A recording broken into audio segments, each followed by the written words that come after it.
வணக்கம் மக்களே. 5 வழி 3 வாசல் இந்த நாவலின் 6வது அத்தியாயத்தை பார்ப்போமா? வாருங்கள். வணக்கம் மக்களே. மகிமாவின் தமிழாற்றுப்படைக்கு உங்களை அன்புடன் வரவேற்கிறேன். வாருங்கள், காணொளிக்குள் செல்வோம்.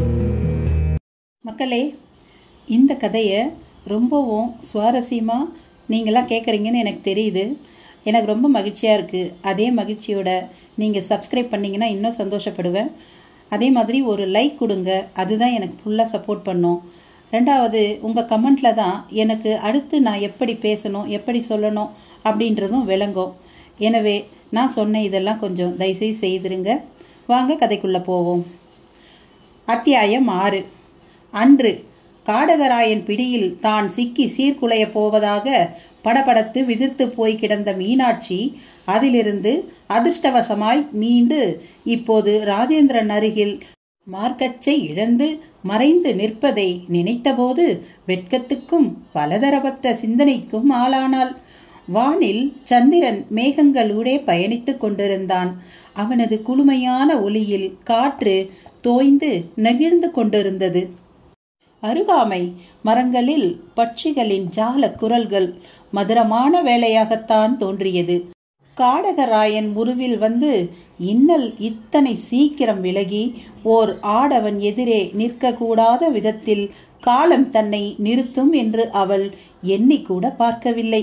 அடுத்து நடப்பதை யார் அறிவார்? வாழ்வின் ஜால போக்கில் எதுவும் எப்போதும் நிகழுதல் சாத்தியம். அவளுக்குள் ஒரு வகை ஞான நெகிழ் ஊட்டியது. ஒரு யோகியைப் போல், சமாதி நிலை கொண்டவள் போல் நின்று விட்டவளை நிமிர்ந்து பார்க்க ராஜேந்திரனுக்கும் அச்சமாக இருந்தது. இளவரசியின் மனதில் ஏதும் கோப கொந்தளிப்போ? ராஜேந்திரன் குமையலானான். தன் சமாதானம் இளவரசிக்கு திருப்தி தரவில்லையோ? மயக்கத்தில் கிடந்த தன்னிடத்தில் தான் தவறாக நடந்து கொண்டிருக்கும் சாத்தியம் இருப்பதாக கருதி சலனப்பட்டு கொண்டிருக்கிறாரோ? அடுக்கடுக்காய் வினா பந்தடித்து விடைகிட்டாத சலிப்பில் இறுகிக்கொண்டே வந்தவன் இறுதியில் வாய் திறந்தான். இளவரசியார் என்னை தவறாக கருதுவதாக உணர்கிறேன். தங்களை மீட்கும் சமயம் ஒரு காவலனாய் தங்களை தீண்டினேன் அல்லாது இந்த வினாடி வரை துளியும் கண்ணிய குறைவாக நான் நடக்கவில்லை. இதோ இந்த குருதி மேல் ஆணையாக கூறிக்கொள்ள விரும்புகிறேன் என்றவன் புறவியின் சேனத்தில் செருகப்பட்டிருந்த வஜ்ராயுத காட்டாரி ஒன்றை வெளியே எடுத்து கணமும் தாமதியாமல் மணிக்கட்டை கீறி பெருக்கெடுத்து குருதியை தரைமீது சொட்டியபடி தலைகுனிந்து நின்றான். ஏற்கனவே தோளில் குண்டடிப்பட்டு கொப்பளித்த குருதியின் காய்ந்து போன திப்பிகள். மீனாட்சி அது கண்டு திடுக்கிட்டு போனாள். வெட்கத்தின் பொருட்டு நாண வயப்பட்டு தேகம் கூனி குறுகும் சமயம் ராஜேந்திரன் அவ்வாறு செயல்பட்டதில் அவளுக்குள் வருத்தம் பெருக்கெடுத்தாலும் அவன் தன் நேர்மையை சொல்லில் கொட்டி அதை மெய்ப்பிக்க குருதியையே துணைக்கு அழைத்த வேகம் கண்டு பரவசப்பட்டு போனாள். இனியும் தாமதிக்க கூடாது எனும் முடிவோடு முன்வந்து அவன் தன் அருகில் வீசிய கச்சையை எடுத்துக்கொண்டு திரும்ப மரத்தின் பின் சென்றவள் சென்ற வேகத்தில் அதை அணிந்து கொண்டு திரும்ப வந்தாள். வருத்தம் தோய்ந்த முகத்தோடு சட்டென்று எட்டி ராஜேந்திரனின் குருதி ஒழுகும் கரத்தை பிடித்தாள். ராஜேந்திரன் அந்த பிடிப்பில் சிலிர்த்து போனான். பேச இயலாத ஸ்தம்பிப்பை காட்டினான். எனது நாணத்தை புரிந்து கொள்ளாமல் இப்படி அவசரப்படலாமா? அவள் கொஞ்சம் குரலில் இதழ்களை பிரித்தாள். அந்த குரலின் இனிமையில் அவன் கரைந்து விட்டிருந்தான். குருதி பெருகி கொண்டே இருந்தது. அடடா, குருதி இப்படி கொப்பளிக்கிறதே, உங்களுக்கு வலிக்கவில்லையா? அவள் பேச்சில் வருத்தம் விஸ்தாரமாக வெளிப்பட்டது. அதை கட்ட துணி ஏதும் கிட்டாதா எனும் தவிப்பு விழிகளில் தேடலில் தென்பட்டது. ஆனால் ராஜேந்திரன் சலனமே இல்லாமல் அவளையே பார்த்து கொண்டிருந்தான். அன்பரே, என் பேச்சு உங்கள் காதுகளில் விழுகிறதா இல்லையா? அவனது புசுபுசுத்த மார்பை தொட்டு கரைத்து மேலேற்றி புஜத்தில் குத்தியவளை வெடுக்கென்று பிரக்ஞை மீண்டு பார்த்தான் ராஜேந்திரன். உங்கள் செய்கை எனக்கு வியப்பளிக்கிறது. பேசினால் ஆவேசம், பேசாவிட்டால் இறுகின மௌனம். இதுதானா உங்கள் குணச்சித்திரம்? மீனாட்சியின் அந்த கேள்வி முன் மெல்ல புன்னகை வையப்பட்டான் ராஜேந்திரன். மன்னிக்க வேண்டும் இளவரசி என்றான். எதற்கு? உங்களை தர்ம சங்கடப்படுத்தி விட்டேன். எப்படி? நடந்ததை நீங்களே நினைத்து கொள்ளுங்கள். திரும்ப வார்த்தைகளில் அதை வர்ணிக்கும் வல்லமை எனக்கு கிடையாது. சாமர்த்தியமான அவன் பதிலை எண்ணி வியந்தவள் அவனை ஊன்றி பார்த்தாள். நில ஒளியில் அவள் மனதில் அவன் கவர்ச்சியானவனாகவே தென்பட்டான். அவயங்கள் அனைத்திலும் திருத்தமான நிலை. முதலில் உங்களுக்கு என் நன்றி. ஆமாம், உங்கள் பெயரை நான் தெரிந்து கொள்ளலாமா? இதமாக கேட்டாள். ராஜேந்திர வல்லான். சகலரும் ராஜேந்திரன் என்றே அழைப்பார்கள். ஓ, தஞ்சை சோழ சக்கரவர்த்தியின் பெயரோ? ஆனால் நான் சக்கரவர்த்தி இல்லை இளவரசி, சாதாரண படைவீரன். தங்கள் தந்தையார் பாளையக்கார அம்பலத்தேவரின் அருகாமை மெய்காவலன். மாதம் 20 பொன் சம்பளம் பெறும் சாதாரண ஏவலன். அதனால் என்ன, எனக்கு கூட அந்த அங்கையர்கண்ணியின் திருப்பெயரை எனது தந்தையார் சூட்டியுள்ளார். அதற்காக நான் அந்த பரமனின் பக்கத்துணையாகிவிட முடியுமா என்ன? வாழ்வில் எது எப்போது நடக்கும் என்று யாராலும் கூற முடியாது. இன்றைய ஏவலர் நாளைய அரசராவதும், இன்றைய அரசர் நாளைய ஏவலராவதும் காலம் விளையாட விரும்பினால் ஈடேறப் போகும் விஷயங்கள். இந்த பீடிகை எதற்கு இளவரசி? இது பீடிகை இல்லை, இன்றைய அனுபவத்தில் நான் உணர்ந்த நிஜம். நீங்கள் உங்களை ஏவலன் என்று நினைப்பதை மாற்றிக்கொள்ளுங்கள். வீரமிக்க ஆண் மக்கள் ஒவ்வொருவரும் சக்கரவர்த்திகளே. நல்லது, நாம் கிளம்பலாமா? நீங்கள் புறவி மேல் ஏறிக்கொள்ளுங்கள், நான் தொடர்ந்து நடந்து வருகிறேன். ஏன், நீங்களும் உடன் ஏறிக்கொள்ளக்கூடாதா? அது முறையில்லை. நான் மயங்கி கிடந்தபோது முறையாக கருதப்பட்ட ஒரு செயல் இப்போது எப்படி முறையற்றதாகும்?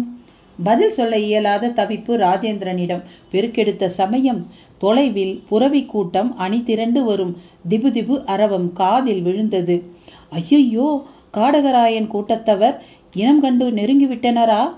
ராஜேந்திரன் துணுக்குற்ற அந்த வினாடியில் தீப்பந்தங்கள் திகுதிகுக்க சுற்றிலும் ஒரு புறவி கூட்டம் வந்து அவர்களை வளைத்து வட்டம் கட்டி நின்றது.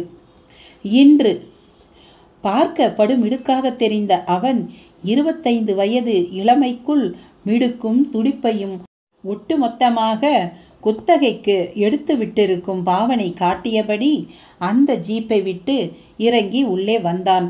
ராம்நாத் ஒரு வினாடி திணறி போனார். ஜெயந்திக்கோ வெந்நீரில் பாதம் பட்ட மாதிரி ஒரு துடிப்பு. உள்ளே நுழைந்த அவன் ராம்நாத்தை பார்த்து ஆச்சரியமாய் விழிகளை விரித்தான். சார், நீங்களா என்றான் வியப்புடன். யாருப்பா நீ? ராம்நாத் சுதாரித்தவரை கேட்கவும் அவன் முகம் குத்துப்பட்ட மாதிரி சிதைந்து போனது. சார், நான் தான் கலாதரன், உங்க ஸ்டூடெண்ட். 3 வருஷத்துக்கு முந்தின செட் சார் நான். அவன் பேச பேச ராம்நாத் முகத்தில் சுருக்கம் விலக ஆரம்பித்திருந்தது. ஊதி பெருக்கும் பலூன் போல கன்னங்கள் கும் என்று புடைப்பெடுத்தன. டே கலாதரா, நீயாடா? இதென்னடா போலீஸ் கோலம்? சார், நான் இப்போ இந்த பகுதியோட ஃபாரஸ்டர். ஆமாம், நீங்கள் எங்கே சார் இங்கே? அதுலேயும் இந்த பாழா போன வீட்டுக்குள்ளார? அவர்கள் தங்கள் பேச்சில் இன்ஜினும் பெட்டியுமாக இணைந்து கொண்டு விட்ட நேர்த்தியில் ஜெயந்தி மெல்ல பெருமூச்சு விட்டபடி அந்த இளைஞனை அளக்கும் முகமாக பார்க்க, அந்த கொத்தனாரும் அங்கிருந்து விலகி தன் வேலையை பார்க்க வேண்டி நழுவிக்கொள்ள, கலாதரனின் அந்த கேள்வியின் முன் தன் நெற்றியை ஏகமாக சுருக்கினார் ராம்நாத். உன் கேள்விக்கு நான் அப்புறமா பதில் சொல்றேன். முதல்ல உன்னை உட்கார கூட சொல்ல முடியாத நிலையில இருக்க. நாங்களே இன்னைக்கு தான் இங்க வந்து நுழைஞ்சிருக்கோம். பர்னிச்சர் எல்லாம் இனிமேல் தான் லாரியில வரணும். அவர் பதிலில் கலாதரன் மேலும் அதிர்ந்த மாதிரியானான். அவனது அழகிய சின்ன கண்களில் அந்த அதிர்வு நன்றாகவே தெரிந்தது. சார், என்ன சார் இது? இங்கேயே வாழ போற மாதிரி பேசுறீங்க? மாதிரி இல்லை கலாதரன், முடிவே பண்ணிட்டேன். இப்போ நீங்கள் காலேஜில் இல்லையா? அந்த பொறுப்பை தலைமொழிகிட்டேன். என்ன மதிக்காத இடத்துல என்னால் இருக்க முடியாது. நறுக்கென்று உள்ளே நுழைந்தாள் ஜெயந்தி. ப்ளீஸ், அந்த சப்ஜெக்ட் வேண்டாம், அப்பா டென்ஷன் ஆயிடுவார். நீங்கள்? கலாதரனின் பார்வை ஜெயந்தியை கவ்வியது. நான் உங்கள் சாரோட doctor. Glad to meet you. உங்களுக்கு இங்கே தங்குறதுல உடன்பாடா? அப்பாவோட மன திருப்தி தான் இப்போ எனக்கு முக்கியம்.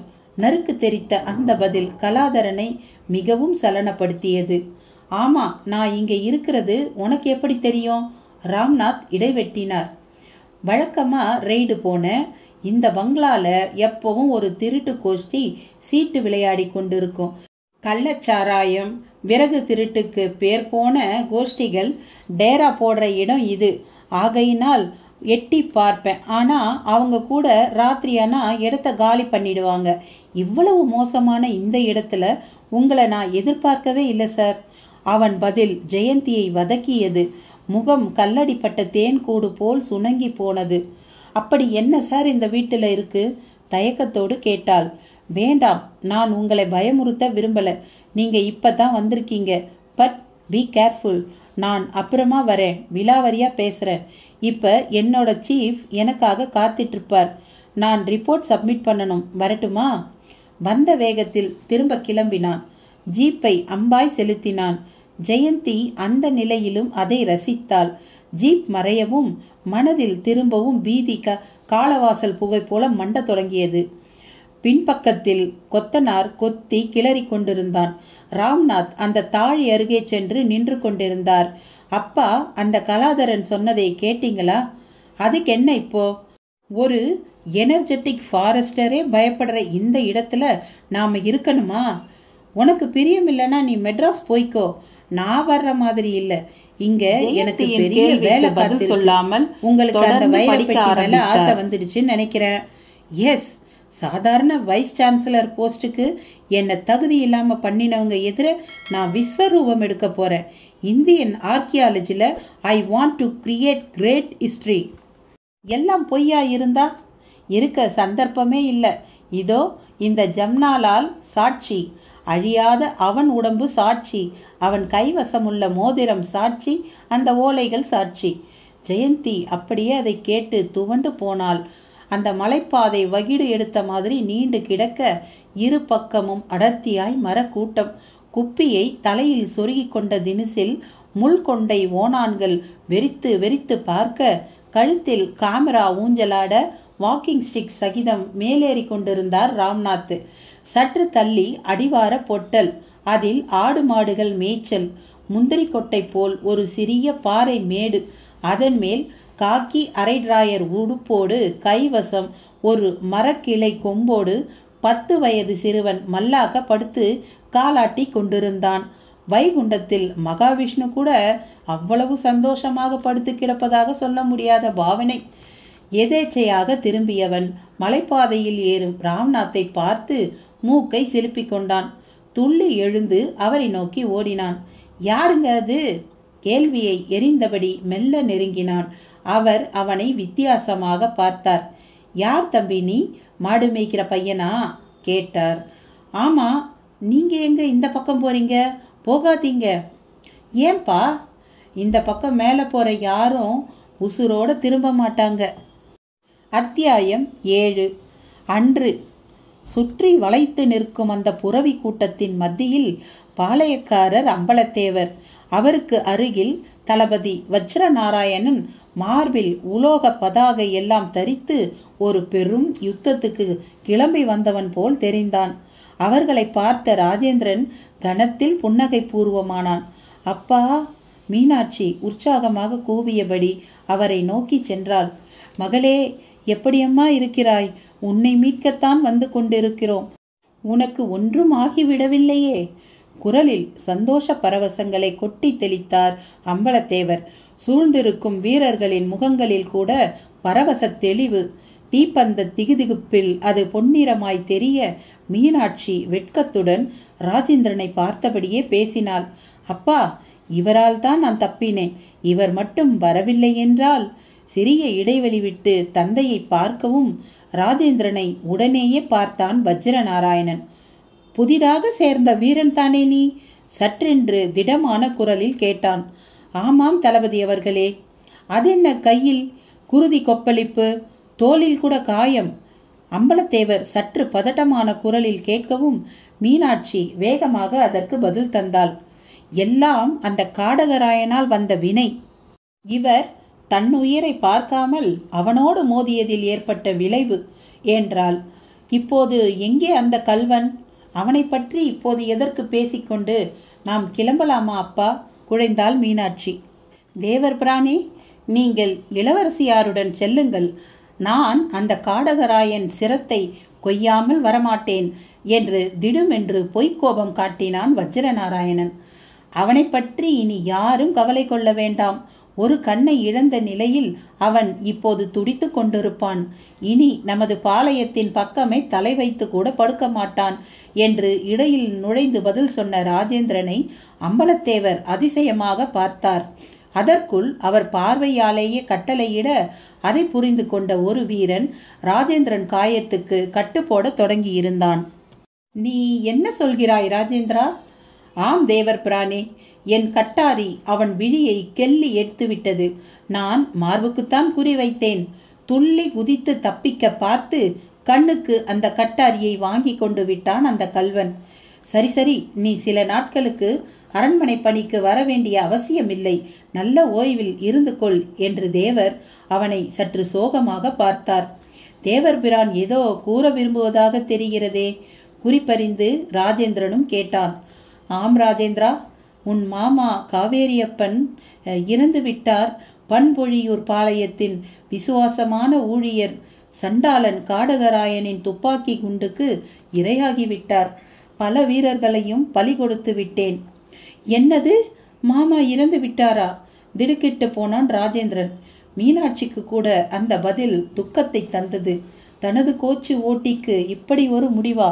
அவள் ராஜேந்திரனையே பார்த்தாள். அவன் நிலை குலைந்து போயிருந்தான். என் தாய் தந்தையரை விட மேலானவர் என் மாமா என்று விம்மினான். ஒரு வழியாக எல்லோருமாக அங்கிருந்து கிளம்பினர். கிளம்பி செல்லும் சமயம் வஜ்ரநாராயணன் அம்பலத்தேவரிடம் கிசுகிசுத்தான். தேவர் பிரானே, நமது படை வலிவு வெள்ளையனை எதிர்க்கும் அளவுக்கு போதுமானதில்லை. ஒரு சாதாரண காடகராயனை எதிர்க்கவே நிறைய பாடுபட வேண்டிய நிலையில் நாம் இருக்கிறோம். அவன் வசம் உள்ளது போல் நிறைய துப்பாக்கிகள் நமக்கு வேண்டும். ஆம், வேலும் வாளும் பிசுபிசுத்து வரும் காலம் இது. பண்டைய போர் முறைகளை பின்பற்றினால் நாம் அழியத்தான் வேண்டியிருக்கும். புதிய அந்த கொள்முதலுக்கு நாம் தயாராக வேண்டும். பக்கத்தில் அதை கேட்டபடி மீனாட்சி புரவியில் வந்து கொண்டிருந்தாள். அவளுக்கு பின்னாலேயே ராஜேந்திரன் மிகவும் சோர்ந்த நிலையில் வந்து கொண்டிருந்தான். அவன் மேலேயே அவள் பார்வை அடிக்கொரு முறை திரும்பிக் கொண்டிருந்தது. அவனுக்கு ஆறுதல் சொல்ல வேண்டும் போல் மனதில் ஒரு நெருடல் தோன்றியது. எப்படி சொல்வது? பச்சிலை கட்டுடன் படுத்து கிடந்தவன் எதிரே சலங்கை கலீரிட பிரசன்னமாகியிருந்தாள் மீனாட்சி. சிறிய அந்த குடிசை முகப்பில் சாணி மெழுகிய திண்ணை பரப்பில் அவளை அவன் சற்றும் எதிர்பார்க்கவில்லை. திடுக்கிட்டு துள்ளி எழுந்தான். இளவரசி, தாங்களா இங்கே? பதட்டமான குரலில் கேட்டான். நானே தான். எப்படி இருக்கிறது தேக உபாதை? அவனிடம் கலவரமான மௌனம். என்ன பதிலை காணோம்? இளவரசி, எனக்கொன்றுமில்லை. நீங்கள் இந்த ஏழையின் குடிசைக்கு வந்ததை நினைத்தால்தான் வியப்பாகவும் அதிர்ச்சியாகவும் உள்ளது. என்னை மீட்டவருக்கு நான் இன்னும் முறையாக நன்றி கூட சொல்லவில்லையே. கடமைக்கு நன்றி எதற்கு? ஆனால் உள்ளன்புக்கு அது தெரியவில்லையே. உள்ளன்பா? என் பெயரிலா? நான் தகுதி இல்லாதவன். தகுதிகளை அடுத்தவர்கள்தான் தீர்மானிக்க வேண்டும். உங்களோடு வாதிட்டு ஜெயிக்கவே முடியாது. நீங்கள் நாட்டிய தாரகை மட்டுமல்ல, நல்ல பிரசங்கியும் கூட. நன்றி. என் தந்தையிடம் சொல்லி உங்களுக்கு நான் ஒரு பரிசு தர விரும்புகிறேன். எதற்கு? அந்த காடகராயனிடமிருந்து என்னை காப்பாற்றியதற்கு. பரிசுக்காக நான் அதை செய்யவில்லை. வேறு எதற்காக செய்தீர்கள்? எனக்கு சொல்ல தெரியாது. விழுங்குவது போல் பார்க்க மட்டும் தெரியுமோ? மனசுக்குள்ளே என்னை பூட்டி வைத்து உருக மட்டும் தெரியுமோ? இளவரசி, இதெல்லாம் உங்களுக்கு எப்படி? நான் தான் நாட்டியமாடும் சமயம் பார்த்து கொண்டே இருந்தேனே. அடே அப்பா, உங்களுக்கு இத்தனை தீட்சண்யமா? எனக்கும் கூடத்தான். கூரைக்கு வெளியே இருந்து புதிதாக ஒரு குரல் வந்தது. வந்த திக்கில் தளபதி வஜ்ரநாராயணன். இன்று ஓர் ஊசி குத்து போல் அந்த சிறுவன் சொன்ன பதிலில் ராம்நாத் திடுக்கிட அவன் தொடர்ந்தான். ரொம்ப மோசமான பாதைங்க இது. சமயத்தில் நரி கரடி கூட ஊடால வரும். அத்தோட முனுசாமி குதிரை ஏறி இந்த பாதையில் உலா போவாராம். இடையில ஒரு பெரிய பள்ளம் இருக்கு. உழுந்தா யமங்கோயில்தான். அவன் பேச பேச அவருக்கு வியப்பு அதிகமாகிக் கொண்டே போனது. கழுத்தில் தொங்கும் காமிராவின் தோள்பட்டையை நீவியபடி அவனுக்கு பதில் தந்தார். சரி, நான் பார்த்துக்கிறேன், நீ கவலைப்படாமல் போய் மாடு மேய், போ. அவர் பேசிவிட்டு அப்படியே மேலே ஏறினார். வேணாங்க. அவன் பேச்சு அவர் காதில் விழவே இல்லை. இப்படிப்பட்ட பாதையில் தான் கட்டாயம் செல்ல வேண்டும். காற்று வாங்க வந்த இடத்தில் இப்படி ஒரு மர்மமா? பாதை பாம்பை போல் வளைந்து நெளிந்து பிரண்டை செடியுடன் அடர்ந்த புதர்கூட்டத்துடன் கிடந்தது.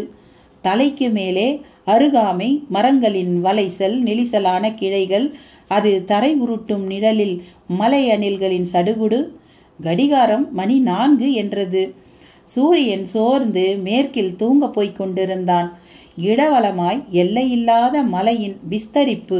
அங்கங்கே மேகக்கூட்டம் வழி தெரியாத பயணி போல் வம்மிக் கொண்டிருந்தது. அசுரத்தனமாய் திண்டு திண்டாய் பாறையும் கற்களும் பிரம்மாண்டம் காட்டின.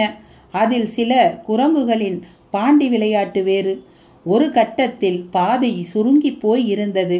அருகில் வன இலாக்காவின் சரிந்து கிடக்கும் எச்சரிக்கை பலகை. இந்த பாதை வழியாக யாரும் செல்ல வேண்டாம், பாதாள மரணப்பள்ளம் உள்ள தடம் இது. அதை படித்த ராம்நாத் மிடறு விளங்கினார். பாக்கெட்டை நீவி சிகரெட்டை உருவி இதழில் கொளுத்தி மூக்குதுவாரம் வழியே புகையை அனுப்பி கண்ணாடி பிரேமை நெகிழச் செய்து சில வினாடிகள் யோசித்துவிட்டு அந்த அபாய பாதையில் காலடி வைத்தார். செய்ய வேண்டாம் என்றால் செய்தாக வேண்டும், தப்பு என்றால் சரி, ஆமாம் என்றால் இல்லை எனும் அவரது இயல்பான எதிர்மறை சிந்தனை போய்ப்பார் ராம்நாத் என்று ஊக்குவித்தது. பாதையின் நெருஞ்சி முட்களை அவரது ஷூக்கள் துவம்சித்தன. ஐயையோ என்றபடி மண்டையை தூக்கியது பக்கத்து பாதை ஓனான். ஏ பைத்தியமே, போகாதே என்று சிலிர்ப்பிக்கொண்டு வானம் ஏறி பார்த்தது பக்கத்து மரத்து வாழைச்சிட்டான். பாதை நீண்டு கொண்டே போனது. வழியில் 5 விதமான கிளைகள். எதில் போக எதில் விட யோசித்து யோசித்து ஆடு விழுங்கிய மலைப்பாம்பாக அரவமின்றி கிடக்கும் ஒரு பாதையில் முன்னேறினார் ராம்நாத். லேசாக துர்வாடை வந்தது.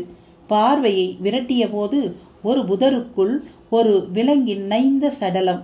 பார்க்க ஒரு மலையாடு போல் தோன்றியது. ஈக்கூட்டம் சுற்றி வளைத்திருந்தது.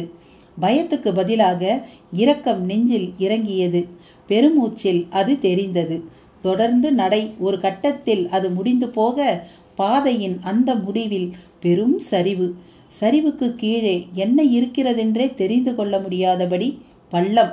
அந்த பள்ளத்தை கூட சரியாக பார்க்க முடியாதபடி சரிவின் மரக்கிளைகள் மூடிக்கொண்டிருக்க சூரியனின் மேற்கு கதிர்கள் மட்டும் தடையின்றி உள்ளே பிரவேசித்து கொண்டிருந்தன.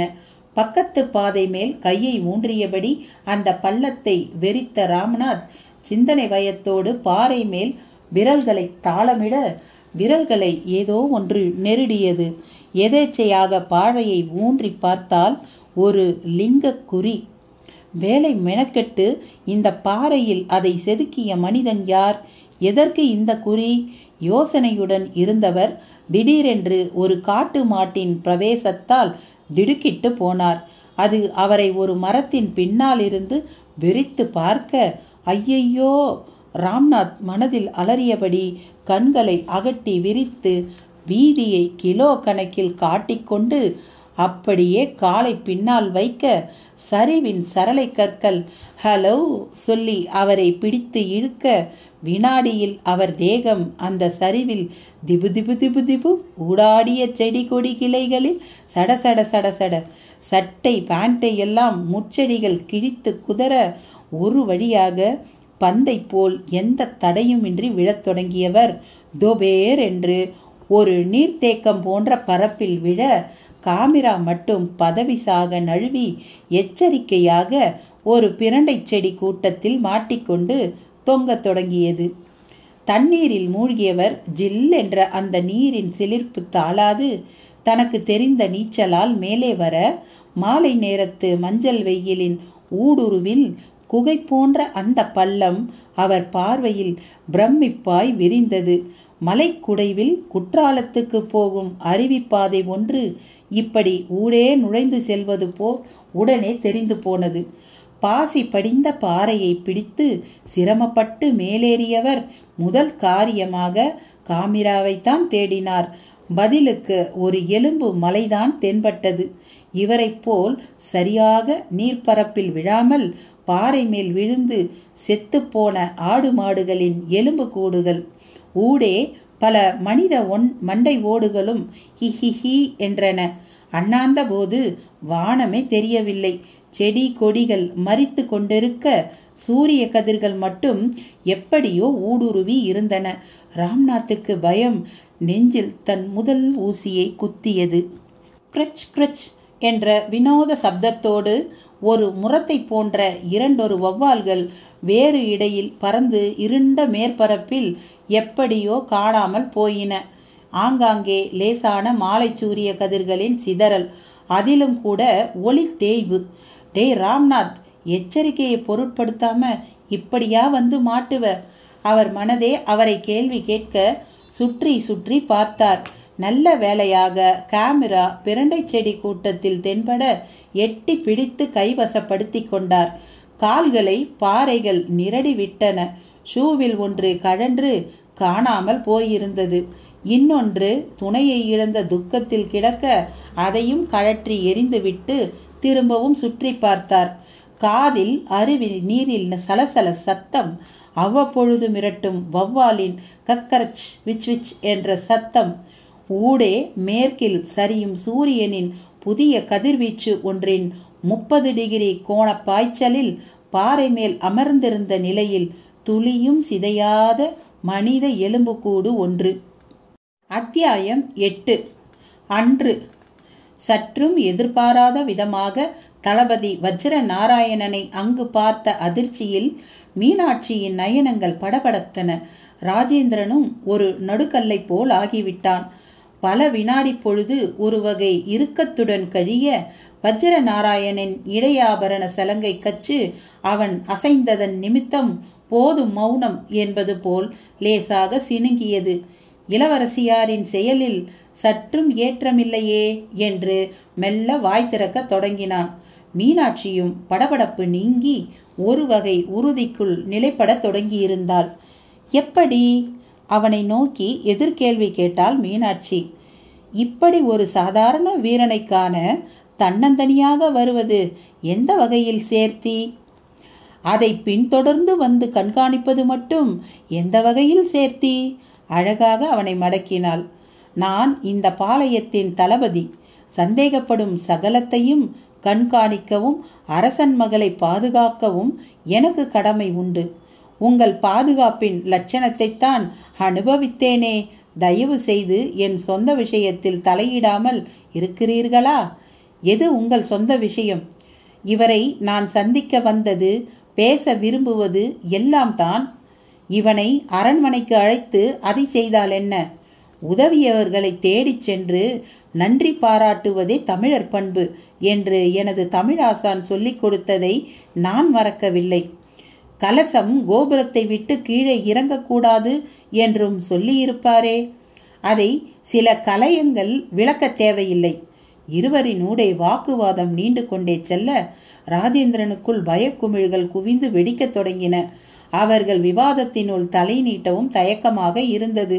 ஒரு வழியாக மீனாட்சியின் பேச்சுக்கு ஈடு கொடுக்க முடியாமல் வஜ்ர நாராயணன் திரும்பிச் செல்ல தொடங்கினான். செல்வதற்கு முன் ராஜேந்திரனை ஒரு முறை முறைத்துவிட்டு சென்றான். ராஜேந்திரன் நெஞ்சு அந்த பார்வையில் அப்படியே கூம்பி சுருங்கியது. அவர் கிடக்கிறார். ஆமாம், இப்போது எப்படி இருக்கிறது உடல்நிலை? சட்டென்று திரும்பி ராஜேந்திரனிடம் நலம் விசாரிக்க தொடங்கினாள் மீனாட்சி. அவன் பயத்திலிருந்து மீண்டதாகவே தெரியவில்லை. மெல்ல வாய் திறந்தான். இளவரசி, உங்கள் வருகையை நான் சற்றும் எதிர்பார்க்கவில்லை. தளபதியார் பின்தொடர்ந்து வந்தது மேலும் ஆச்சரியத்தை தருகிறது. அதைவிட பெரிய ஆச்சரியம் என் பொருட்டு நிகழ்த்திய உங்கள் வாத பிரதிவாதங்களே. அருள் கூர்ந்து ஒரு விண்ணப்பம். ஏழைகளான நாங்கள் ஒரு மண் கலயம் போன்றவர்கள். இராஜாங்க மோதலுக்கு ஈடு கொடுக்க இயலாதவர்கள். ஒரு மண்கலயம் தானாக மோதினாலும் உடையும், யாரும் வந்து மோதினாலும் உடையும். எப்போதும் இழப்பு கலயத்துக்குத்தான். எனவே எனவே அருள் கூர்ந்து தாங்கள் அரண்மனை திரும்புங்கள். தளபதியார் தங்கள் தந்தை வசம் சென்று வழியாக ஏதும் கூறும் முன் நீங்கள் அதை செய்வது நலம். மீனாட்சி அதை கேட்டு உடனே பெரிதாக சிரித்தாள். உங்களை நான் பெரிய வீரர் என்று நினைத்திருந்தேன். இப்படி மண்கலயம் அது இது என்று உளறுகிறீர்களே என்று கூறி மேலும் சிரித்தாள். அப்படியே அவனது குடிலை ஒரு முறை பார்த்தாள். வீச்சரிவாள்களும் வேல் கம்புகளும் செருகப்பட்டிருக்கும் கூரை சரிவும் வஜ்ர சோளம் தொங்கும் மண் சுவரும் தரைப்பரப்பில் ஒரு ஓரமாய் கிடக்கும் வாளும் கேடயங்களும் அவளுக்குள் மேலும் மேலும் சிரிப்பை வளர்த்தன. உங்கள் சிரிப்பின் பொருள் எனக்கு புரிகிறது இளவரசி. என் வீரத்தில் என்றைக்குமே எனக்கு சந்தேகம் இருந்ததில்லை. ஆனால் விவேகமில்லாத வீரம் விழலுக்கு இறைத்த நீர் என்பது உங்களுக்கு தெரியாதா? உண்மைத்தான். நீங்கள் கூற விரும்புவது என்ன? சுருக்கமாக சொல்லுங்கள். உங்களை எண்ணி நான் கிறங்கியது நிஜம். ஆனால் நீங்கள் கை கெட்டாத வான் நிலவை ரசிக்கலாம். பறிக்க இயலாது முயலுதலும் முட்டாள்தனம். நிலவை பறித்து காதலின் கூந்தலில் சூடத் துடிக்கும் காதலர்கள் பற்றி கேள்விப்பட்டதில்லையா நீங்கள்? கற்பனை வேறு, நிஜம் வேறு. நானும் அதைத்தான் சொல்கிறேன். கற்பனை வேறு, நிஜம் வேறு தான். பிறகென்ன? தேவர் பிரான் கோபத்துடன் வரும் முன் கிளம்புங்கள். ஆனால் ஒரு சிறு திருத்தம். எது கற்பனை எது நிஜம் என்பதில் உங்களுக்குள் குழப்பம் இருப்பதாக கருதுகிறேன். நீங்கள் சொல்வது எனக்கு புரியவில்லை.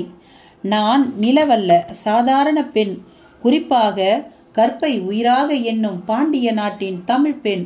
அதை காக்க எதையும் இழக்க சித்தம் கொண்டுள்ள வீரமறவர் கூட்டத்து பெண்மணி. உங்கள் இனப்பற்றை எண்ணி மகிழ்கிறேன். ஆனால் இன்னமும் உங்கள் பேச்சு எனக்கு விளங்கவில்லை. பூங்கொத்து போல் மடியிலும் தோளிலும் சுமந்து வந்ததை எண்ணி பாருங்கள், புரியும். என்னுடைய அப்போதைய கோலம் மேலும் பல புரிய வைக்கும். பெண் என்பவள் மனதால் ஒருவனை நினைத்தாலே கற்பிழந்து விட்டதாக நம் முன்னோர்கள் கூறும் விஷயத்தை புனிதமாக நினைப்பவள் நான்.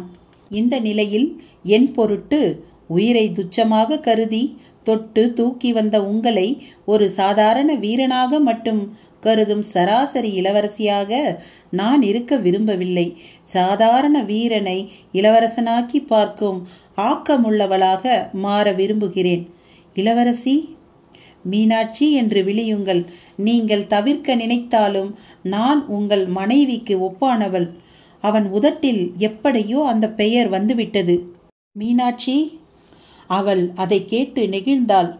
மார்பை தூளியாக்கி சந்தோஷ பெருமுச்செறிந்து முகத்தில் கோடி உணர்வு காட்டினாள். பார்த்தீர்களா, உங்களுக்குள் புதைந்திருக்கும் என் பெயர் உங்களையும் அறியாமல் வந்துவிட்டதை. அவன் அதை கேட்டு நெகிழ்ந்து போனான்.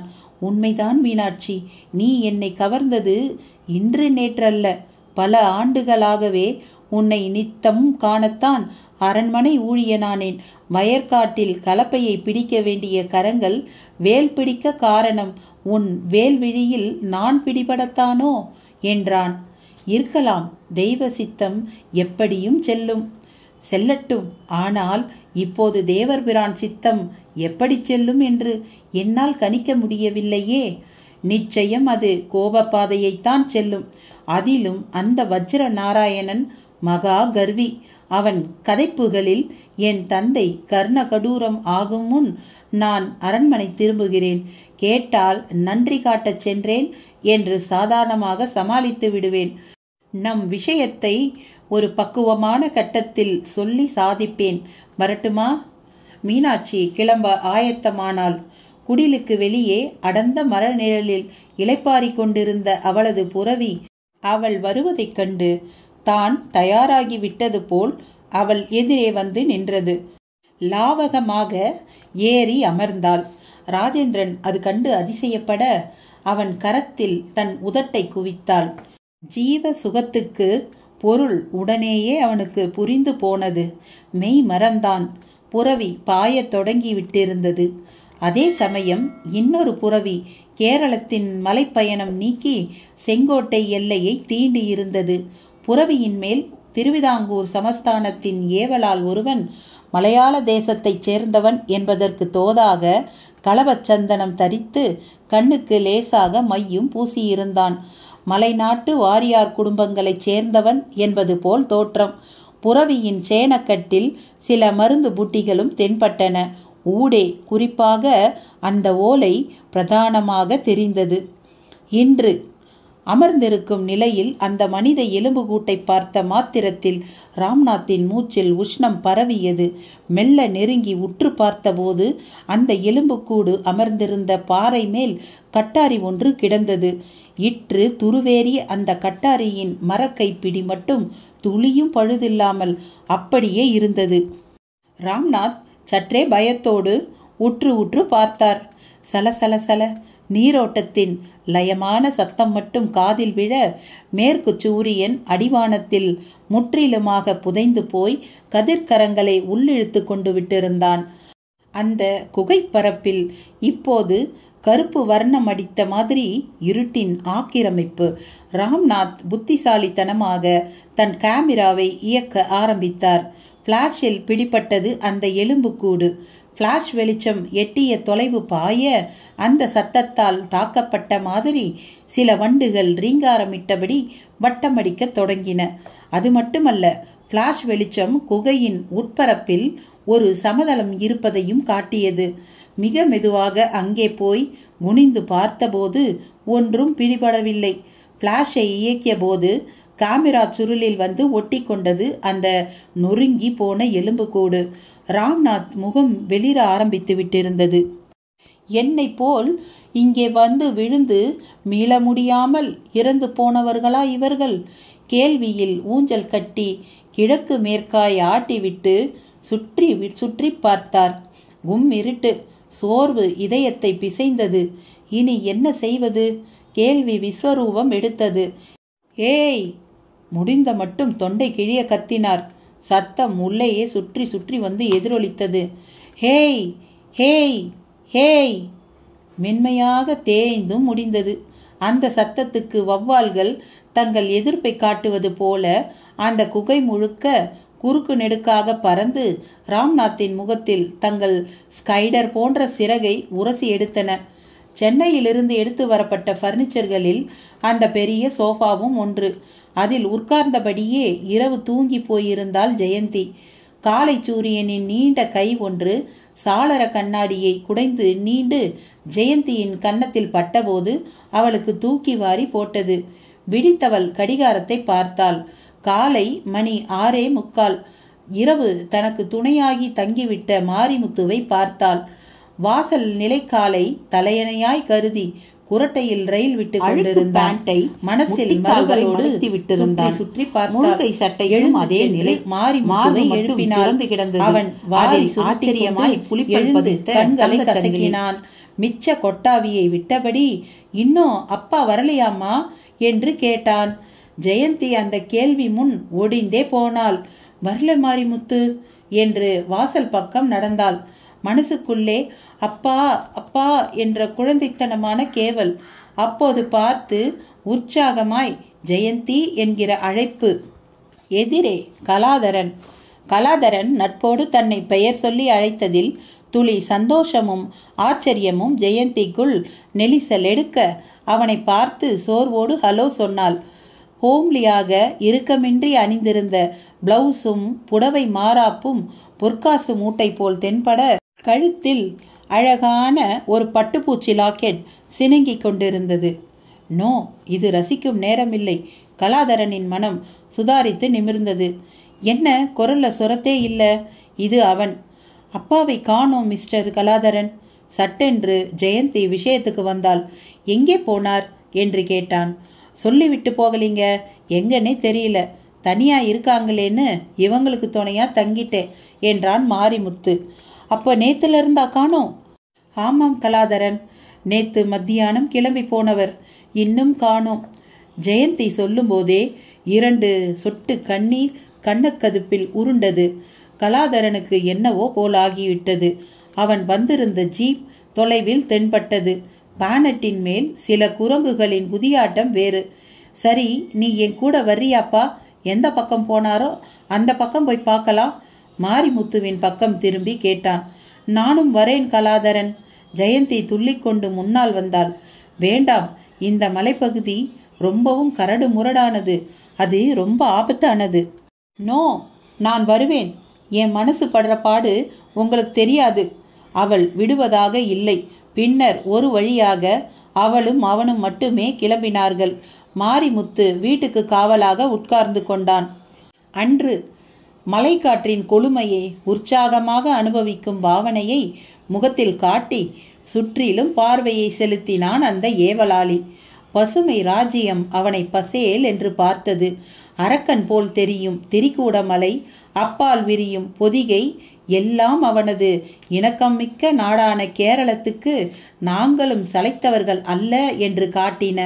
ஒரு கட்டத்தில் திருமலை முருகன் கோவில் தென்பட்டது. அதன் அடிவாரம் கழனி செழிக்க கிடந்தது. நடுவில் பண்பொழியூர். பார்க்க பெரிதான ஊராக இல்லாவிட்டாலும் ஒரு வளமிக்க பாளையத்துக்கான இலக்கணங்கள் தெரிந்தன. சகலத்தையும் ரசித்தபடி அந்த சத்திர வாசலை எட்டினான் அவன். சத்திரத்துக்கு வெளியே வில்வண்டிகள் சில நின்று கொண்டிருந்தன. உள்ளே உள்ளூர் வெளியூர்காரர்கள் முகாமிட்டிருப்பது தெரிந்தது. கல் கலயங்களோடு கொந்தளிப்பான சிரிப்பு அவர்கள் முகத்தில். எல்லோரும் காடகராயனை பற்றியே பிரதானமாக பேசிக்கொண்டிருந்தார்கள். உள்ளே நுழைந்தவன் அந்த பேச்சை கேட்டு ஆச்சரியப்படத் தொடங்கினான். ஆனானப்பட்ட காடகராயனையே நமது ராஜேந்திரன் வீழ்த்து விட்டான் என்றால் சும்மாவா? நமது பாளையத்தின் மானம் பிழைத்தது. அந்த காடகராயன் பரம சண்டாளன். ராஜேந்திரனை பழி வாங்காமல் விடமாட்டான். நமது இளவரசியார் மீது அவன் பார்வை விழுந்து விட்டது. அவன் ஒன்றை நினைத்தால் அதை அடையாமல் விடமாட்டான் என்று கேள்விப்பட்டிருக்கிறேன். நமது அம்பலத்தார் மட்டும் என்ன சளைத்தவரா? மாவீரர் புலித்தேவரே நம் அம்பலத்தாரை ஒரு சிறந்த ராஜதந்திரியாக கருதுகிறார் என்றால் பார்த்து கொள்ளுங்களேன். போகட்டும், புலித்தேவர் வெள்ளையனுக்கு கப்பம் கட்ட மறுத்து தோள் தட்டுவதாக கேள்விப்பட்டேனே, உண்மையாது? ஆமாம், அந்த காடகராயன் ஒரு புறம் என்றால் இந்த வெள்ளையர்கள் மறுபுறம். இவன் பொருளை திருடுகிறான், வெள்ளையர்களோ நாட்டையே திருடுகிறார்கள். இது எதில் போய் முடியுமோ? பேச்சுக்கள் சுவாரஸ்யமாக பலவாறாக பெருகி கொண்டிருக்க உள்ளே நுழைந்த அந்த ஏவலாளியை பார்த்து ஒருவன் கேட்டான். ஏய், நீ யார்?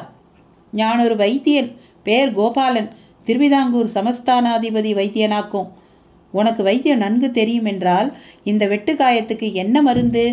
கேட்டவன் தன் கரத்தின் வெட்டுக்காயம் ஒன்றை காட்டியபடி, நான் ஒரு அரண்மனை ஊழியன். பாழாய்போன வெள்ளைக்காரர்களை எப்போதும் எதிர்க்க தயாராக இந்த விசேஷ போர் பயிற்சி நடந்தது. அப்போது ஏற்பட்ட இது இந்த காயம் என்றான். அவன் சொல்லி முடிப்பதற்குள் ஒரு ஒதிய பட்டையை அதன் மேல் வைத்து ஒரு பட்டு வஸ்திரத்தின் மேல் கட்டிவிட்டு, ஒரு முக்கிய சேதி என் வசம் உண்டு, அதை நான் நிங்களராஜனிடம் பறையணும் என்றான் வைத்தியன். என்ன சேதியது? ராஜாங்க ரகசியம் என்றால் இப்போதே என்னுடன் அரண்மனைக்கு கிளம்பு. அவர்கள் புறவி ஏறி உடனே கிளம்பினார்கள். அந்த வீரனுக்கு காயம்பட்ட இடத்தில் சுத்தமாக வலி மறைந்தே போயிருந்தது. ஏய், நீ என்ன மாயம் செய்தாய்? வலியே இல்லையே என்றான். அவன் இதழ் கடையில் ஓர் புன்னகை. என்ற வைத்தியம் சாதாரணம், என்ற குருவின் வைத்தியம் லோக பிரசித்தம் என்றான் அவன். யார் உன் குரு? ஜம்னாலால். அவன் மனதில் அந்த பெயர் தோன்றி நாவின் ஒளியில் தோயாமல் உடனே அடங்கியது. பண்பொழியாற்றின் மலை நீரில் வாளைகள் துள்ளி கொண்டிருந்தன. கதிரவன் தன் கதிர்கரங்களை நீர்ப்போக்கில் கழுவிக்கொண்டிருந்தான். சிலு சிலு சீதள காற்று வேறு. அரண்மனையான பின்புறத்தில் திமிராய் ஓடும் அந்த ஆற்றின் கரை மேல் கைகட்டி நின்று கொண்டிருந்தார் அம்பலத்தேவர். ராஜேந்திரனை அருமை மகள் மீனாட்சி சந்தித்து வந்ததை தளபதி வஜ்ர நாராயணன் மிகைபடச் சொன்ன செய்தியில் குழம்பி போயிருந்தது அவர் மனம். தேவர் பிரானுக்கு பணிவான வந்தனங்கள் என்று மெய்க்காவலர் அவருக்கு அருகில் சென்று வணங்கி நிற்க தேவரின் பார்வை அவர் பக்கம் திரும்பியது. என்ன விஷயம் என்று நயனங்கள் கேட்கவும் அவர் வந்த விஷயத்தை கூறத் தொடங்கினார். திருவிதாங்கூர் சமஸ்தானத்திலிருந்து செய்தி ஒன்று வந்துள்ளது. ஒருவர் அதை கொண்டு வந்துள்ளார். பெயர் கோபாலன் என்கிறார். ஒற்றனை போல் கருதவும் இடம் இருக்கிறது. தங்கள் திருமுன் அழைத்து வர சம்மதம் தேவை. தேவர் பார்வையாலேயே சம்மத சமிக்ஞையை தரவும் அந்த மெய்க்காவலர் சட்டே பின் சென்று பின்னர் அந்த வைத்தியனோடு அங்கு வந்தார். அவன் வசம் அந்த ஓலை. தேவர் பிரானை பார்த்த மாத்திரத்தில் பணிவாக வணங்கிவிட்டு ஓலையை அவர் எதிரே நீட்டினான் கோபாலன். விரித்து வாசிக்க தேவர் முகத்தில் ஏக ஜொலிஜொலிப்பு. பண்பொழியூர் பாளையத்து அரசர் அம்பலத்தேவர் சந்நிதானத்துக்கு தங்கள் நண்பன் ஜம்னாலால் வரையும் மடல் நலம்தானே? நலம் விளைய அந்த ஹரித்வாரத்து மூர்த்தி அருள்வானாக. தாங்கள் வேண்டி விரும்பிய தசகண்ட வைரம் சகிதம் வியாபார நிமித்தம் என் திருக்குமாரனுடன் நான் திருவிதாங்கூர் வந்திருக்கிறேன். தங்களை சந்தித்து வைரத்தையும் தந்து அகம் மகிழ ஆசை. கூடவே ஒரு உதவியும் புரிதல் அவசியம். அதை நேரில் கேட்பேன். என் வருகை யாருக்கும் தெரிய வேண்டாம். தசகண்ட வைரத்தை பெற நான் இமாலயம் வரை சென்று வந்தேன். சீன வியாபாரி ஒருவர் மானசரோவரில் இதை எனக்கு விற்றார். விலை மதிப்பே இல்லாத இதை உங்கள் வசம் பாதுகாப்பாக சேர்க்கும் பொறுப்பு எனக்கு உண்டு. தங்கள் பகுதியில் கள்வர் பயம் அதிகம் என அறிந்தேன். அச்சன் கோவில் வழியாக மலையை கடந்து வரும் சமயம் தகுந்த பாதுகாப்புடன் இரகசியமாக என்னை அழைத்து செல்ல ஏற்பாடு செய்யவும். என் கைவசம் மேலும் வைரங்கள் உண்டு. எனவே பாதுகாப்பு மிக முக்கியம். வரும் பௌர்ணமி நாளில் என் வருகை நிகழும். அன்று அதிகாலையிலேயே காத்திருக்க சொல்லவும். தங்கள் அன்பை மறவாத ஜம்னாலால். சேதியை திரும்ப திரும்ப வாசித்த அம்பலத்தேவர் புதையலை எடுத்தது போல புலங்காகிதப்பட்டு போனார். நல்ல செய்தி கொண்டு வந்தாயப்பா என்று கூறியபடியே தன் கழுத்திலிருந்த மணிமாலையை கழற்றி கோபாலன் வசம் நீட்டினார். அவன் மகிழ்வோடு அதை பெற்றுக்கொண்டான். இன்று ஜெயந்தியையும் அழைத்து கொண்டு பரிச்சயப்பட்ட மலைப்பாதையில் நடை போடத் தொடங்கினான் கலாதரன். பாம்பாய் நெளிந்தபடி கிடக்கும் செம்மண் சாலை ஒரு கட்டத்தில் பச்சை கம்பளமாய் கிடக்கும் அடிவார மலைச்சரிவை கீறிக்கொண்டு மேலேற ஊதல் காற்று வரவேற்பு சொன்னது. தா தா தா தா. அந்த மாட்டுக்கார சிறுவன் அடிவாரத்தை விட்டு அதே பாதையில் மேலேற பார்த்த மாடு ஒன்றை திருப்பிவிடும் சமயம் எதிர்பட்ட கலாதரனையும் ஜெயந்தியையும் பார்த்தான். என்ன கோட்டு சூட்டு போட்டவங்களா இந்த பக்கம் வாரீக என்று கேட்டாள். கோட்டு சூட்டு போட்டவங்களா? ஆமா, நேத்து கூட ஒருத்தர் இந்த பக்கம் போனார் சார். பொதக்குழி பக்கமா? My God! கைகளை குத்தி கொண்டவனை ஜெயந்தி விதிர்ப்போடு பார்த்தாள். என்ன கலாதரன்? பதட்டம் பல்லாங்குழி விளையாட எதிர்கேள்வி பார்த்தாள். ஜெயந்தி ப்ரொஃபஸர் எக்கு தப்பா போய் மாட்டிக்கிட்டாருன்னு நினைக்கிறேன். என்ன சொல்றீங்க? இந்த மலை ஒரு மர்ம ராஜ்யம் ஜெயந்தி. பல இடங்களை இன்னும் யாரும் எட்டி கூட பார்த்ததில்லை. புதைகுழி பள்ளங்கிற மரணப்பள்ளம் அதில் ஒன்று. அதில் விழுந்து செத்த ஆடு மாடுகள் எண்ணிக்கை 100க்கும் மேலே. ஐயோ, அப்பா அதில் விழுந்திருப்பாரோ? அப்படி எதுவும் நடந்திருக்க கூடாது. வாங்க போய் பார்க்கலாம். இருவரும் வேகமாக நடக்க தொடங்கினார்கள். திண்டு திண்டாய் பாறைகள், அதிக பிரசங்கித்தனமாய் குறுக்கே நீண்ட மரக்கிளைகள், ஆறாது என்று அலறி புடைத்து ஓடும் மலை அணில்கள் என்று சகலத்தையும் எதிர்கொண்டு நடந்த முக்கியமான அந்த மேட்டு வளைவை எட்டிய போது முந்தைய தினம் ராம்நாத் குடித்துவிட்டு போட்ட சிகரெட்டின் மிச்சத்தை பார்த்தான் கலாதரன். விறுவிறுவென்று எச்சரிக்கை பலகையை தாண்டி நம்பிக்கையோடு நடந்தான். அந்த அபாய சரிவு வா வா என்றது. தழைத்து கிடந்த பிரண்டை கொடி மேல் தாறுமாறாக கிடந்தது ராம்நாத்தின் வாக்கிங் ஸ்டிக். சந்தேகமே இல்லை, ராம்நாத் உள்ளே விழுந்து விட்டது நிச்சயம் என்றது மூளை. ஜெயந்தி பக்கத்தில் இரத்த பூ பூத்தது. கலாதரன் என்று ஈனஸ்வரத்தில் அழைத்து அவனை பார்த்தாள். அவன் புரிந்து கொண்டு அவள் தோளை வாஞ்சையாக தட்டினான். எச்சரிக்கையாக சரிவின் மேல் நின்று கொண்டு கைகளை உதட்டோரம் குவித்து ராம்நாத் சார் என்று ஏக சக்தியோடு கத்தினான். மலையெங்கும் மோதி மோதி திரும்பியது அந்த வார்த்தை. Ramnath sir, professor sir. அவன் திரும்ப திரும்ப கத்தினான். பதில் சத்தம் வரவே இல்லை. ஜெயந்தியை கிளி கவ்விக்கொண்டது. அப்பா! வாய்விட்டு விசும்பினாள். அந்த சத்தங்களால் ஈர்க்கப்பட்டது போல் ஆவேசமாக ஒரு மரத்தின் பின்னால் இருந்து வெளிப்பட்டது அந்த காட்டு மாடு. ராட்சத உடலோடு மிரண்ட விழிகளோடு கலாதரனையும் அந்த பள்ளத்துக்குள் தள்ளினால்தான் தன் ஆத்திரம் தீரும் என்னும் பாங்கில் ஓடி வந்த அந்த காட்டு மாட்டை பார்த்த கலாதரனுக்கு முதலில் ஐஸில் உறைந்தது போல் இருந்தது. உடனே சுதாரித்து கொண்டு ஜெயந்தியையும் பிழித்து இழுத்து கொண்டு பள்ளத்துக்கு எதிரான நிலப்பரப்பில் ஓடத் தொடங்கினான். சரளை கற்கள் ஜெயந்தியின் ஹையில் செருப்பை இடறிவிட பார்த்தன. அவள் சேலையை உயர்த்தியபடி செருப்பை வேகமாக உதறிவிட்டு அவனுடன் கையை பிடித்தபடி சேர்ந்து ஓடத் தொடங்க அதற்குள் அந்த காட்டு மாடு இருவரையும் சமீபத்தி விட்டது. திடுமென்று ஏக சத்தம். மலைப்பளிங்கர்கள் சிலர் முரசுகளை வேகமாக கொட்டியபடி இருவரையும் பார்த்துவிட்டு ஓடி வந்து கொண்டிருந்தார்கள். தபதபவென்று விரல்கள் முரசில் காட்டு சத்தம் எழுப்பின. சத்தம் கேட்டு மாடு பாய்ந்து பயந்து மிரண்டது. எந்த வழியே ஓடத் தொடங்கியது? வந்த வழியே ஓடத் தொடங்கியது. கலாதரனிடம் ஆசுவாச பெருமூச்சு.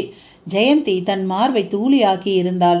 சேலை முந்தானையால் தன் கழுத்து வியர்வையை ஒத்தி எடுக்கும் சமயம் அப்படியே கலாதரனுக்கும் செய்ய ஆசைப்பட்டாள். ஏனோ கூச்சத்தோடு முடங்கி போனாள். ரொம்ப நன்றி உங்களுக்கு. கலாதரன் மெல்ல வாய் திறந்தான். சார், எப்படி இந்த பக்கம் வந்து சிக்கினீங்க? இது ரொம்ப மோசமான இடமாச்சே. அந்த பளிங்கன் விடுவதா இல்லை. எல்லாம் காரணமாத்தான். ஆமா, நீங்க எங்க? தேன் எடுக்க வந்தோம். அப்படியே ஏதாவது மிருகம் கிடைச்சா பிடிக்கலாம்னு. வெறும் கையாலையா? இல்லை, வேல், கொம்பு, கவுறு எல்லாம் கொண்டாந்துருக்கோம். எங்க? ஒருவன் ஓடிப்போய் ஒரு மரத்தடியிலிருந்து சகலத்தையும் சுமந்து வந்தான். ஆலம் விழுதினை நறுக்கி பிணைத்து உருட்டி திரித்த உறுதியான கயிறு, உறுதியான மூங்கில்கள் எல்லாவற்றையும் மிக ஆர்வமாக பார்த்தான் கலாதரன். உங்களால் எனக்கு ஒரு உதவியாகணும். அவர்களை நோக்கி வாய் திறந்தான். என்ன சார்? இந்த பக்கம் இருக்கிற மரண பள்ளத்துல ஒருத்தர் விழுந்துட்டாரு. அவரை மீட்டாகணும். செத்துப்போன அவர் உடம்பையா? ஒரு பளிங்கன் அந்த கேள்வி முன் அப்படியே ஒடிந்து போனாள் ஜெயந்தி. அதில் விழறவங்க எல்லாம் சாகணுங்கிற கட்டாயம் இல்லை. வாங்க போய் பார்ப்போம். சார் வேண்டாம், ரொம்ப ஆபத்து. பேசிட்டு இருக்க நேரம் இல்லை. நீங்கள் எனக்கு உதவுங்க, நான் உள்ளே இறங்குறேன். அவர்கள் அதற்கு மேல் பேச பிரியமில்லாமல் உடனேயே காரியத்தில் இறங்க ஆயத்தமானார்கள். ஆலங்கயிறு தன் சுருளலை நீக்கி நீளத் தொடங்கியது. பள்ளத்தை ஒட்டிய நோனாமரத்து அடிப்பரப்பில் கயிற்றை இழுத்து கட்டினார்கள். மூங்கில்கள் ஏணி போல் உருமாறத் தொடங்கின. ஒடிந்த சில மரக்கிளைகள் மேலும் பயன்பட்டன. கயிற்றின் முனையில் ஒரு மூங்கிலை கட்டி அந்த மூங்கிலை பள்ளத்தை நோக்கி வீச அது கீழே விழுந்து இடையில் மரித்து கொண்டு கிடக்கும் செடி கொடிகளை கிளைகளை தூர்த்து கொண்டு உள்ளே இறங்கியது. பள்ளத்தின் விளிம்பில் அதை பிடித்து கொண்டு மெல்லே இறங்கத் தொடங்கினான் கலாதரன். பளிங்கர்கள் பயத்துடன் அதை பார்க்க ஜெயந்தி பரிதவிப்போடு பார்த்து என்று கூவ மெல்ல மெல்ல கீழே இறங்கி மேலிருப்பவர்களின் பார்வையை விட்டு மறைந்தே போனான். Professor Ramnath sir! பள்ளத்தில் இறங்கும்போது குரல் கொடுத்து கொண்டே இறங்கினான் கலாதரன். சத்தம் கேட்டு கீச் கீச் என்று எதிர்குரல் கொடுத்தன வௌவால்கள். அங்காங்கே ஒளிக்கோடு, மற்ற இடத்தில் பாறை திண்டுகள். மெல்ல காதை சீண்டியது பாயும் அருவி பாதையின் சலசலப்பு சத்தம். ஒரு வழியாக கீழே இறங்கி காலை நனைத்த நீரோட்டத்தால் லேசாக சிலிர்த்து உள்ளே உற்று நோக்கியவாறு ஒரு பாறை மேல் சரியாக அந்த எலும்பு கூடு. கலாதரனுக்கு நாக்கில் அமிலம் பட்ட மாதிரி ஆனது. ப்ரொஃபசர் ப்ரொஃபசர் குரல் கொடுத்தான். பதில் சத்தமே இல்லை. ஒரு பாறை சுவர் மேல் கையை வைத்தபடி கண்களை கசக்கிக் கொண்டு சுற்றி சுற்றி பார்த்தான். மேலே சூரியனின் உச்சி பிரவேசம் நிகழ்ந்து கொண்டிருந்தது. உள்ளே நுழைந்தது ஒரு வெளிச்சக்கற்றை. ஒரு பாறை சுவர் மேல் முட்டி மோதியது. அங்கு ஏதோ கல்வெட்டு எழுத்துக்கள். ஊன்றி படித்தான் கலாதரன். வில்வ நிழலின் லிங்க பாறைக்கு தெற்கில் 7 கல் பாறை. அதன் மேல் ஏறி வந்தால் மீதம் சொல்வேன். என்ன மக்களே, கதை ரொம்ப சுவாரஸ்யமாக போகுது. இதோட அடுத்த பகுதியை நம்ம அடுத்த காணொளியில் பார்க்கலாம். நன்றி.